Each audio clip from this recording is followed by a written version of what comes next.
안녕하세요. 오늘도 사연살롱을 찾아주셔서 감사합니다.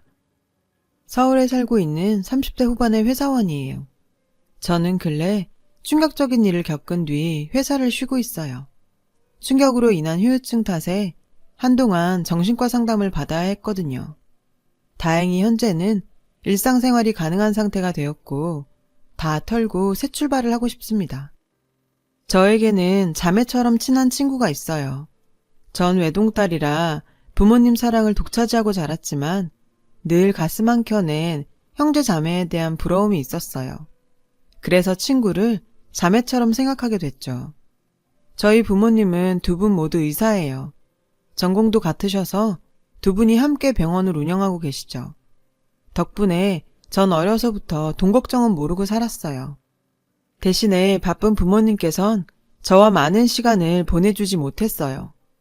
늘 병원 일로 눈코 뜰 새 없이 바쁘셨거든요. 그래서 전 외롭게 자라야 했죠.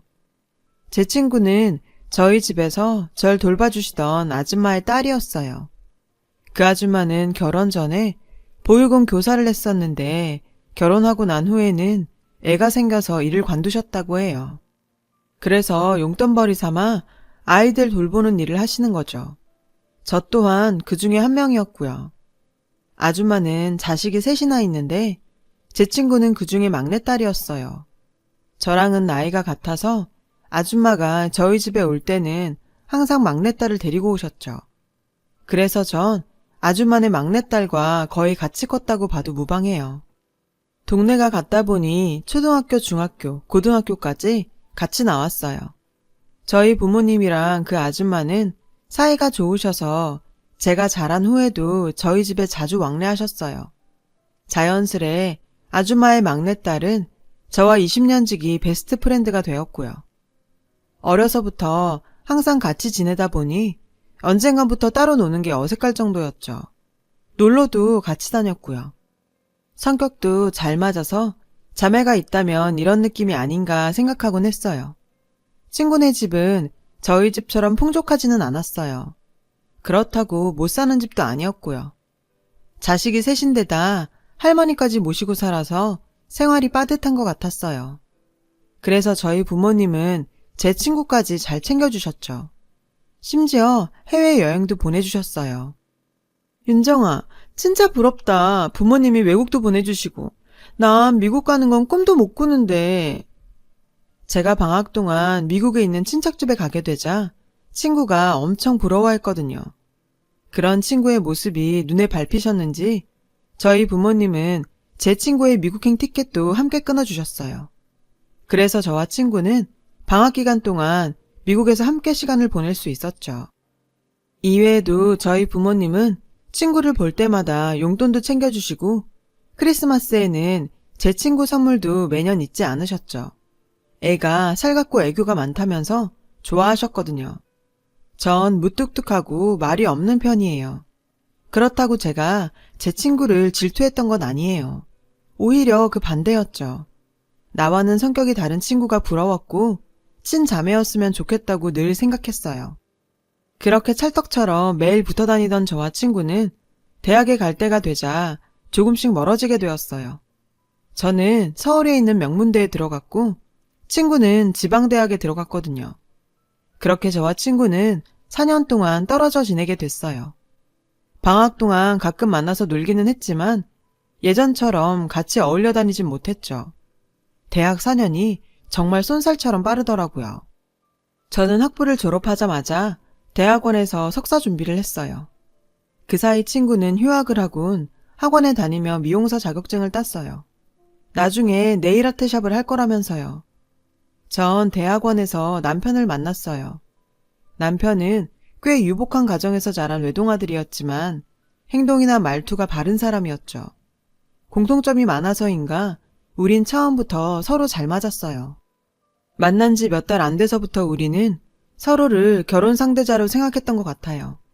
그리고 6개월간의 연애 끝에 결혼을 하게 되었죠. 결혼식은 서울 시내에 있는 인류 호텔에서 올렸고요. 남편과 전 소박한 결혼식을 원했지만 양가 부모님 모두 자식이 하나뿐이라서 결혼식만큼은 성대하게 치러주고 싶어 하셨어요. 그래서 부모님 뜻을 따르게 됐고요. 우리 부부는 둘 다 워커홀릭이라서 아이를 갖는 것보다는 솔직히 일이 먼저였어요. 그래서 자연스럽게 아이는 미룰 수 있는 만큼 미루고 낳기로 합의를 봤었고요. 우린 아이 때문에 일적으로 피해를 보고 싶진 않았거든요. 저나 남편이나 일에 욕심이 좀 많은 편이라서요. 결혼 생활은 타협과 양보가 필요한 건데 그땐 그걸 몰랐었죠. 결혼 생활은 큰 문제 없이 무탈하게 흘러갔어요.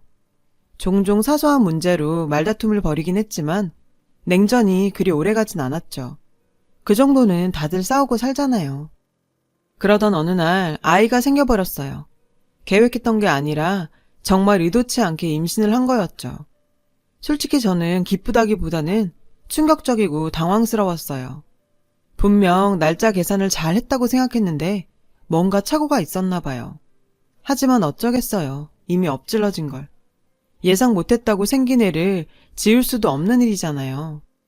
그런 저와는 달리 남편은 무척 좋아했죠. 그동안 말은 안 했지만 내심 아이를 기다려온 것 같았어요. 하지만 전 일을 쉬어야 한다는 생각에 걱정과 한숨만 늘어갔어요.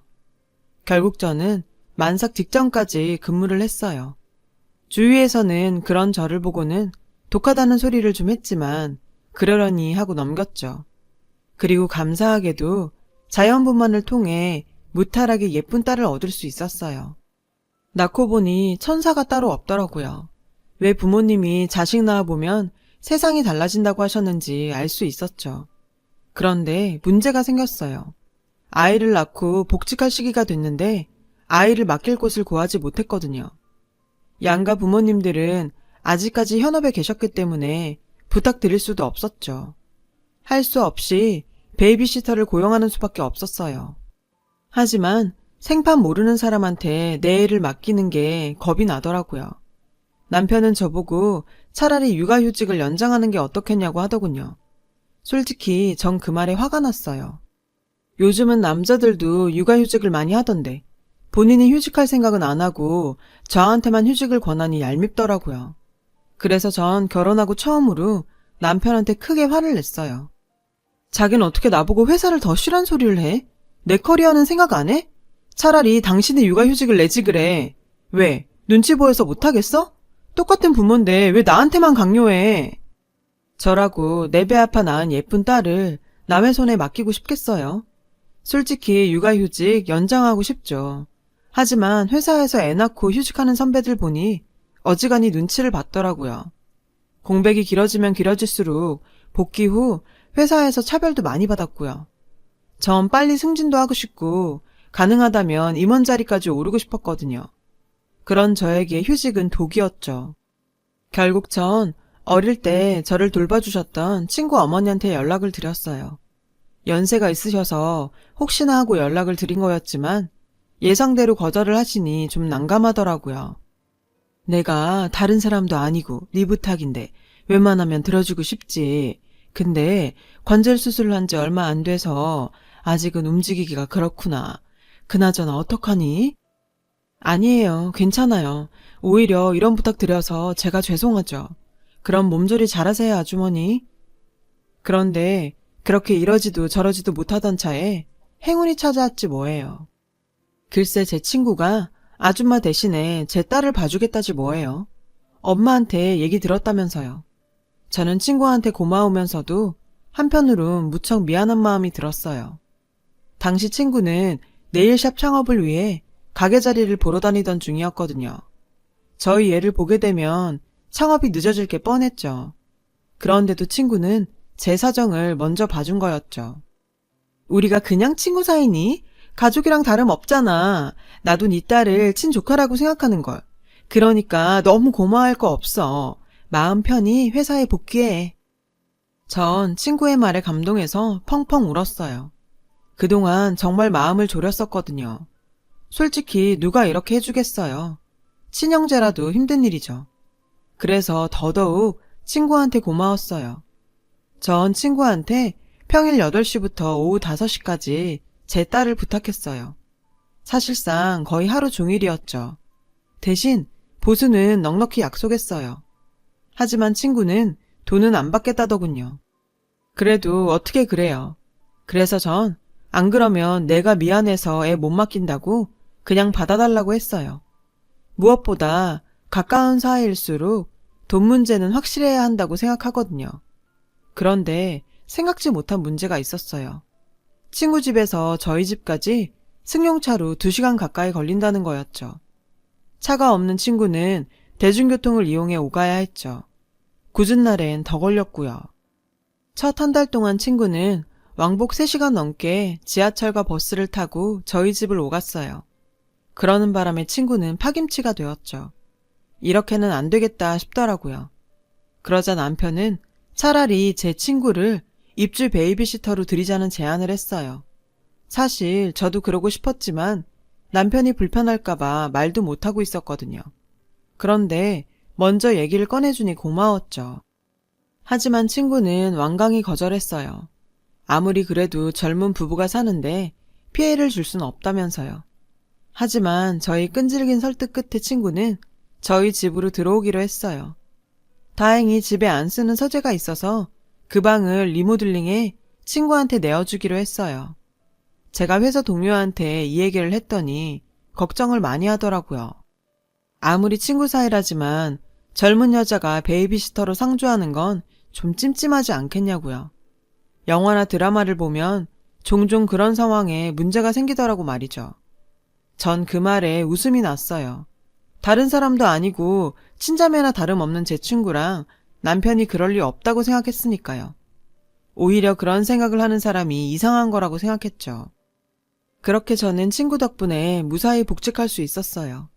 그리고 제 일상은 확연히 달라졌어요. 제 친구는 아이를 돌보는 것뿐만 아니라 살림 솜씨도 좋았거든요. 저희 부부가 퇴근해 집에 돌아오면 늘 눈앞에 진수성찬이 펼쳐졌어요. 애 보느라 힘들 텐데 이러지 말라고 해도 자기가 먹고 싶어 한 거라며 마음 쓰지 말라고 하더군요. 저와 남편은 원래 밥을 잘 안 해 먹어요. 백화점에서 반찬을 사 먹거나 배달을 시켜 먹거든요. 그런데 갓 지은 밥에 따끈한 음식을 먹게 되니 솔직히 행복하더라고요. 게다가 친구는 음식 솜씨가 좋아서 밑반찬은 물론 갈비찜이나 생선조림도 맛깔나게 만들었죠. 딸아이의 이유식과 간식도 직접 만들어 먹였고요. 아줌마가 음식 솜씨가 참 좋으셨는데 친구가 그 손맛을 그대로 닮았더군요. 그렇게 저와 남편은 퇴근하면 자연스레 저녁 식탁에 앉아 친구가 해주는 밥을 먹게 되었어요. 친구와 평생 살고 싶다는 생각이 들 정도로 만족스러운 생활이 이어졌어요. 남편도 친구에게 무척 고마워했고요. 이 소식을 들은 부모님은 고맙다며 친구한테 명품백을 사주셨어요. 친구는 몇 번 사양하더니 은근 좋아하며 받더라고요. 그게 한정판인데다가 돈이 있어도 몇 달을 기다려야 살 수 있는 백이었거든요. 엄마가 친구를 위해 힘 좀 쓰신 거죠. 그런데 이상하게도 그 즈음부터 저와 남편 사이가 멀어지기 시작했어요. 남편과의 대화 시간도 줄어들었고 일상적인 대화를 해도 더 이상 이어지지 않고 뚝뚝 끊겼죠. 의도적으로 절 피하는 것 같기도 했고요. 전 이 얘기를 친구한테 했어요. 그러자 친구가 너무 걱정 말라더군요. 원래 여자가 애를 낳으면 남편들이 아내한테 겁을 낸다나요? 그게 무슨 소리야? 부인이 자기 애를 낳았는데 남편이 왜 겁을 내? 나도 잘 모르겠지만 남편한테도 적응할 시간이 필요하겠지. 깊게 생각하지 마. 전 친구의 말이 이해가 되지 않았어요. 하지만 확실히 애가 생기고 나서 예전에 비해 우리 부부의 생활은 많이 변했어요. 전에는 둘이서 분위기 좋은 레스토랑도 가고 데이트도 종종 했는데 이제는 아이가 주가 돼버렸거든요. 당연한 거지만요. 생각해보면 제 자신도 많이 변했고요. 일단 외형적으로 살이 좀 쪘고 외모에도 전보다 신경을 덜 쓰게 되었죠. 거울 속에 비친 제 자신을 보니 제가 아닌 것 같더라고요. 그동안 절 돌보지 않은 티가 많이 났죠. 그래서 관리를 하기로 마음 먹었어요. 1:1 필라테스 수업을 등록했고 피부과 이용권도 구매했어요. 샵에 들러 염색도 하고 파마도 했고요. 돈이 없는 것도 아닌데 이 간단한 걸 왜 안 하고 살았나 싶더군요. 회사에서는 제가 금세 예전 모습으로 돌아왔다며 칭찬 일색이었어요. 그런데도 남편과의 관계는 좀처럼 나아지지 않았죠. 내가 뭘 잘못한 건지 아무리 생각해도 모르겠더라고요. 그러다 혹시 아들이 아닌 딸을 낳아서 그런 건가 싶기도 했죠. 하지만 그것도 아닌 것 같았어요. 남편은 딸이라면 꿈뻑 죽었거든요. 퇴근할 때마다 크든 작든 딸아이 선물을 사들고 올 정도로요. 가정적이고 자상한 아빠였죠. 남편이 잠든 사이 전 친구와 함께 와인을 한잔 했어요. 고민도 얘기할 겸 해서요. 남편한테 다른 여자가 생긴 거 아닐까? 그게 무슨 소리니? 네 남편처럼 가정적인 남자가 어딨다고. 제가 남편이 바람을 피는 것 같다고 하자 친구가 정색을 하더라고요. 마치 제가 남편을 음해하는 사람처럼 느껴질 정도로요. 앞으로는 친구 앞에서 남편 욕은 하지 말아야겠다 생각했죠. 따지고 보면 친구는 제 딸의 양육을 위해 이 집에 있는 건데 제 푸념만 늘어놓은 것 같아서 미안하기도 했고요. 미안해. 이제 그런 말 안 할게. 근데 네일샵 매장 알아보는 건 잘 돼가? 응, 알아보고 있긴 한데 보증금이 싼 데를 찾다 보니 월세가 좀 비싸더라고. 보증금이 많이 부족해? 한 1억 정도? 그 정도 있으면 확실히 월세 부담이 덜하긴 하겠더라고. 1억이면 확실히 부담스러운 금액이긴 했어요. 하지만 그 돈이 사라지는 것도 아니고 보증금으로 남는 돈이잖아요. 나중에 다시 받을 수도 있는 돈이니까 부모님께 부탁을 해보자 생각했어요. 다행히 부모님께선 친구에게 돈을 빌려주시겠다고 하셨어요. 다만 금액이 크니 계약서를 쓰는 게 낫겠다고 하시더군요. 전 어떻게 가족 같은 친구한테 그러냐고 했고요.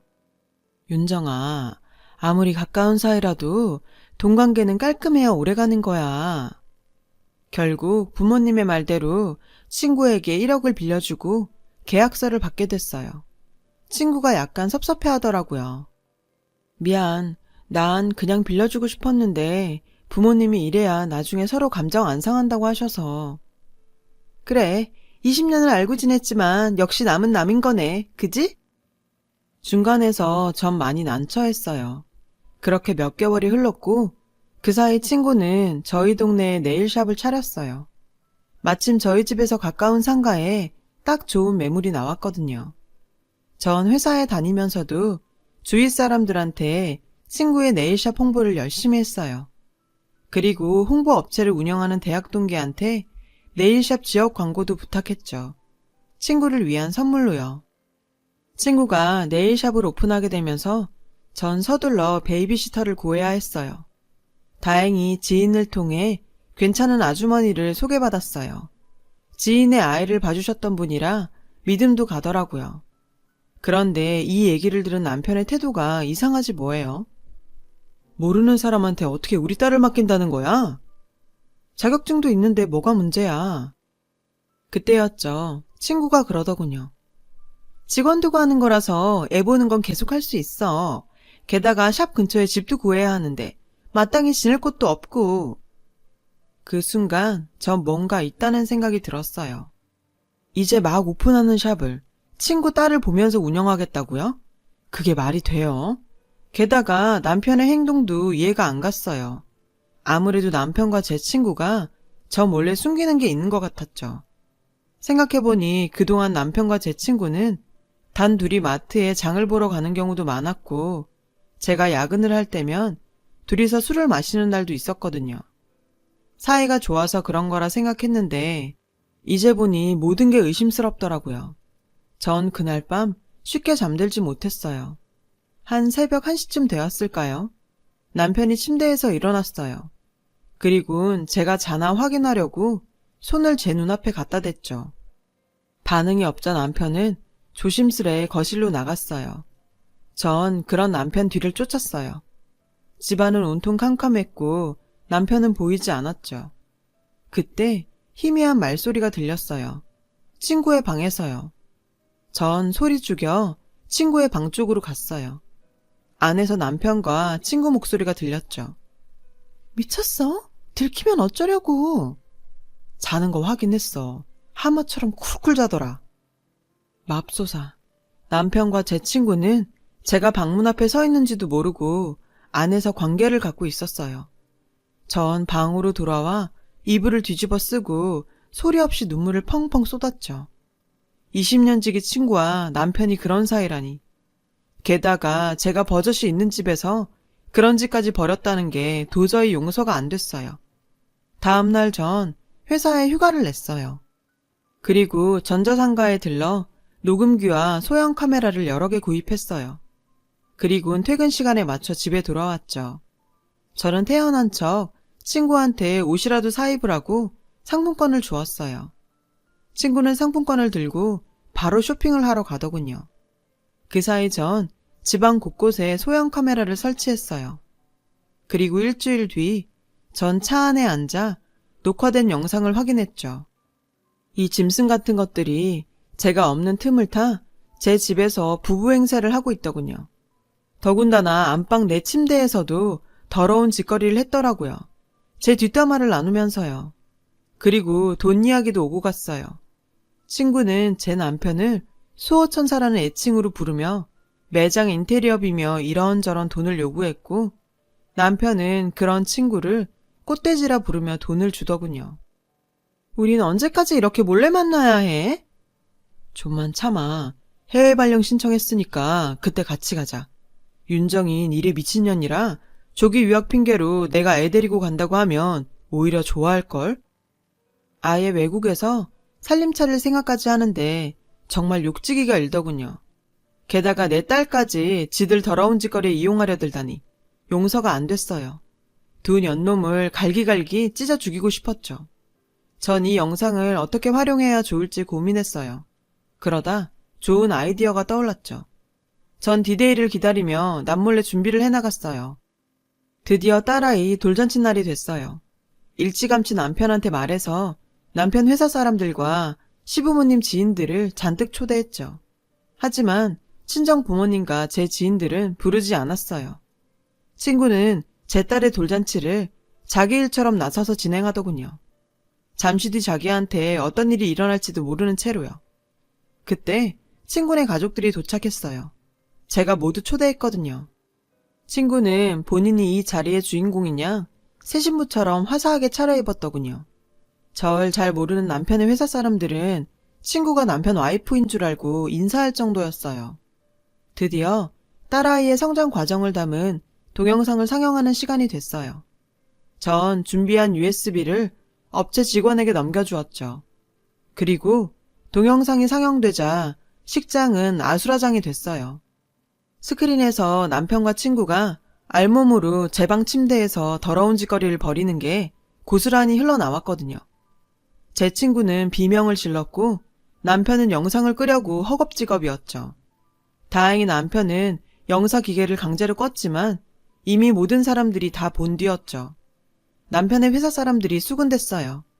시부모님은 남편에게 달려가 이게 무슨 일이냐고 성을 내셨죠. 너 설마 니네 애를 봐주던 저 여자랑 바람난 거냐? 그런 거야? 엄마, 그게 아니라 내가 당한 거야. 저 꽃뱀이 날 꼬셔서 그런 거라고. 남편은 궁지에 몰리자 친구를 꽃뱀으로 몰더군요. 뭐? 네가 먼저 꼬셨잖아. 니네 마누라 답답하고 재미없다고. 그때였죠. 누군가 달려들어 짝 소리가 나게 친구의 뺨을 쳤어요. 다름 아닌 친구의 엄마였죠. 내가 널 그렇게 키웠니? 어떻게 인겁을 쓰고 이런 짓을 할 수가 있어? 어? 이게 누구 때문인데? 그러게 엄마 왜 없는 형편에 애는 줄줄이 싸질렀어. 내가 이렇게 된 건 다 엄마 때문이라고. 제 친구의 막대먹은 말에 친구의 어머니는 쓰러지셨어요. 그 바람에 구급차가 출동했고 제 딸의 돌잔치는 그렇게 난장판이 되었어요. 딸애한테 미안했지만 제 작전은 성공이었죠. 전 딸을 데리고 친정으로 갔어요. 부모님은 제게 아무것도 묻지 않으셨죠. 대신 대형 로펌에 이혼 변호사를 선임해 주셨어요. 다음 날 시어머니한테 전화가 왔어요. 못난 아들이지만 한 번만 봐주면 안 되겠냐고 부탁하시더군요. 저는 딱 잘라 거절했어요. 저와 제 딸을 기망한 두 인간을 절대로 용서할 수 없다고요. 그리고 그런 부도덕한 인간한테 내 딸을 맡길 수 없으니 양육권과 친권 모두 내가 갖고 이혼하겠다고 했죠. 시어머니가 친권은 안 된다고 하시길래 제 변호사랑 상의하라고 전화를 끊었어요. 이후 엄마는 친구한테 빌려준 1억을 되돌려 받았죠. 친구가 유흥비로 다 써버려서 친구 엄마가 대신 갚아주었죠. 살던 집을 팔아서요. 남편은 이번 일이 회사에 소문이 나서 자의 반 타의 반으로 퇴사를 했다고 하더군요. 원래는 지방으로 발령이 났는데 자긴 그런 데선 못 산다고 사표를 냈다나요. 정신 차리려면 아직 멀었죠. 그리고 전 회사에 육아휴직계를 냈어요. 승진보다 중요한 건 제 딸이라는 걸 뒤늦게 깨달았거든요. 많은 것을 욕심내다간 모든 것을 잃을 수 있다는 것도 알게 되었으니까요. 조금 일찍 알았다면 좋았을 텐데 말이죠. 현재 남편과 살던 집은 처분하고 딸아이와 함께 부모님의 집에 들어와 살고 있어요. 부모님께는 많이 죄송하더라고요. 다 큰 딸이 심려를 끼쳐드리게 돼서요. 하지만 전 제 선택에 후회는 없어요. 실패가 두려워 참고 살기엔 제 인생이 너무 아깝거든요. 제 딸의 미래를 위해서라도 이게 최선인 것 같아요. 앞으론 제 손으로 딸아이를 키워가며 행복한 가정을 만들어 보려고 해요. 제 긴 사연 들어주셔서 감사드려요. 여러분, 사연 댓글에 응원과 현명한 조언 부탁드려요. 좋아요와 구독은 저에게 큰 힘이 됩니다. 오늘도 좋은 일 가득하세요.